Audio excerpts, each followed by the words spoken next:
लोकसभा चुनाव में बीजेपी और पीएम मोदी की विजय रथ को रोकने के लिए बड़े जोर शोर से एक साथ आए विपक्षी दल अब धीरे धीरे टूटकर बिखर रहे हैं।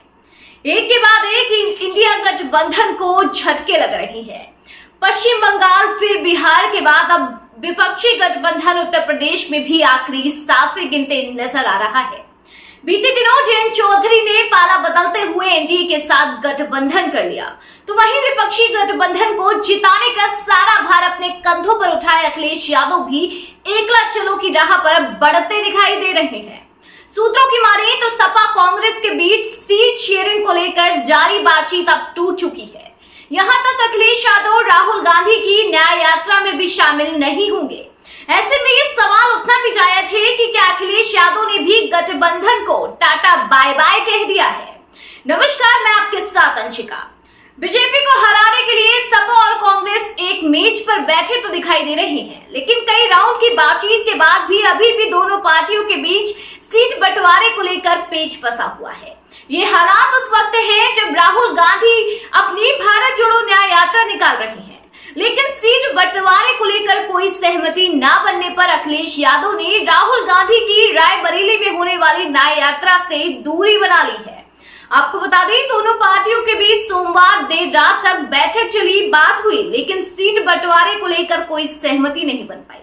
सपा ने कांग्रेस को यूपी में 17 सीटें ऑफर की हैं, मगर 3 सीटें ऐसी हैं जिनकी वजह से कांग्रेस सपा अब आमने सामने आ चुकी है। ये 3 सीटें मुरादाबाद, बिजनौर और बलिया की है। इन तीनों सीटों पर कांग्रेस और सपा के बीच बात नहीं बन रही है। मुरादाबाद सीट पर फिलहाल सपा का कब्जा है और यहाँ से एसटी हसन सांसद है। वहीं बलिया सपा की मजबूत सीटों में से एक है। सपा इन सीटों के साथ समझौता करने के मूड में भी नहीं दिखाई दे रही है। यही वजह है कि दोनों दलों के बीच आम सहमति भी नहीं बन पा रही है। कुल मिलाकर सीट शेयरिंग पर अखिलेश यादव कांग्रेस अध्यक्ष मल्लिकार्जुन खड़गे और प्रियंका गांधी से भी बात कर चुके हैं, लेकिन सीटों को लेकर पेंच फंसा हुआ है। कुल मिलाकर अखिलेश यादव आर पार के मूड में बिल्कुल पूरी तरह से नजर आ रहे हैं। अगर कांग्रेस के साथ बात बनती है तो ठीक, अगर नहीं बनती है तो सपा अकेले लोकसभा चुनाव में चुनावी जड़ में उतरती दिखाई देगी। देखा जाए तो उत्तर प्रदेश में कांग्रेस सीटों को लेकर मनमानी भी कर रही है। पहले सपा कांग्रेस को 11 सीटें देने पर राजी थी, लेकिन बाद में ये सीटों का आंकड़ा बढ़ाकर 17 कर दिया गया। लेकिन अब कांग्रेस 20 सीटों की मांग कर रही है, जबकि 2019 के लोकसभा चुनाव में उसे केवल एक रायबरेली की लोकसभा सीट पर जीत हासिल हुई थी। कुल मिलाकर उत्तर प्रदेश में कांग्रेस हाशिए पर खड़ी हुई है। ऐसे में यहाँ कांग्रेस की मनमानी उसे ले डूबने का काम कर रही है। बीते दिनों में देखा जाए तो कांग्रेस की मनमानी का नतीजा रहा कि विपक्षी दलों में एक के बाद एक दलों ने अकेले चुनाव लड़ने का फैसला किया। पहले ममता दीदी ने गठबंधन को झटका दिया, इसके बाद केजरीवाल अकेले जोर लगाने लगे। वहीं फारूक अब्दुल्ला ने भी सीटों की वजह से अलग होने का संकेत साफ तौर पर दे दिया है। वहीं अब अखिलेश यादव के कड़े तेवरों ने भी विपक्षी गठबंधन का यूपी में खेल खराब कर दिया।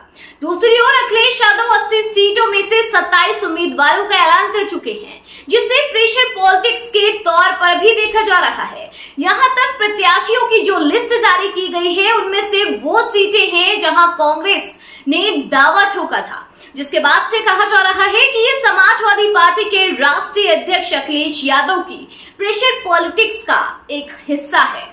बहरहाल, जिस तरीके से इंडिया गठबंधन में खींचतान मची हुई है, उस पर बीजेपी मजे ले रही है, क्योंकि बीजेपी ही एक ऐसी पार्टी है जो लोकसभा चुनाव की तैयारी कर रही है। वहीं दूसरी तरफ अखिलेश यादव उम्मीद तोड़ रहे हैं, तो दूसरी तरफ कांग्रेस यूपी में सपा के साथ गठबंधन की उम्मीद लगाए बैठी हुई है।